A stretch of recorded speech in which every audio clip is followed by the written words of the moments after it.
Thanks, Tony. So, man, this has got to. It feels like the biggest thing since Star Wars. I'm serious. The way that the audience was reacting to every time a character came on screen, and I mean, it just feels like it's a really classic film that I think audiences will love for years to come. So, when it comes to the types of things that you're looking for in the movies that you are making, obviously storyline's important, character and action. But what about those particular elements are you looking for? Well, for me, every time I look to do another movie, I want to make sure it's different.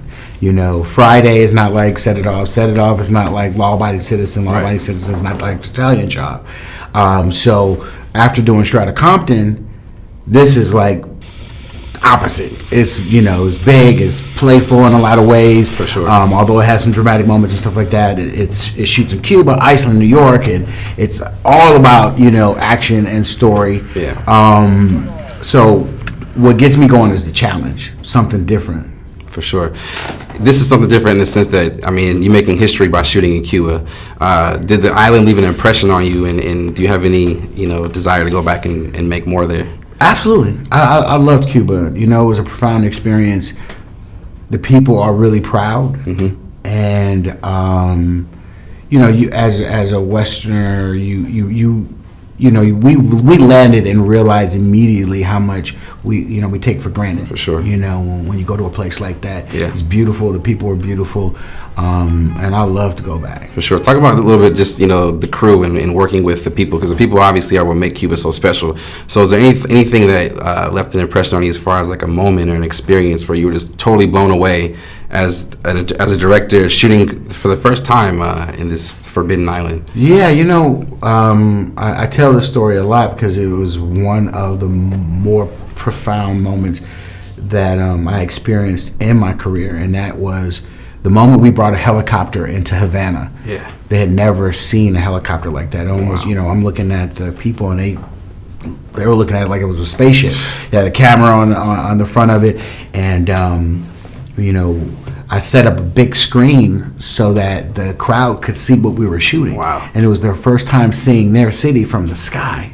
Wow. And when, we looked to them, tears started streaming from their eyes, and you realize, wow, these people, they have never left this island, and a lot of them have never been in the air. Yeah, exactly. And so to see their city from the sky, wow, was touching. And so when they started crying, we started holding back tears. Yeah. And, it was just a moment that we all felt together. For sure. Yeah. That's beautiful. I always remember it. Yeah, it's beautiful. It gives me chills just thinking about that. You come from an environment that's not always easy. You come from a rough place. Right. And Hollywood is a place that in a lot of ways isn't the easiest to deal with. How did, you're coming from that environment, prepare you for right now? It was easy at first because coming from South Central LA, it was rough growing up. You're trying to survive on a daily basis as a teenager. And so when you jump into a business like this and you're sweeping floors or grabbing coffee or driving, it's like, at least I'm not dodging bullets. So yeah. Initially it's easy, and then when you start to kind of experience different levels of it, with the politics and stuff like that, and you're not prepared, it gets more challenging. Absolutely. But hopefully you learn as you go, and then you're able to apply what you learn. For sure. Well, thanks so much for making this Okay. film. I look forward to more. I hope Universal signs you up for 9 and 10, because this, you can just tell the difference in these films. So wow. We appreciate your work, man. Thank you, brother. Spread the word for me. Of course, we will. All right.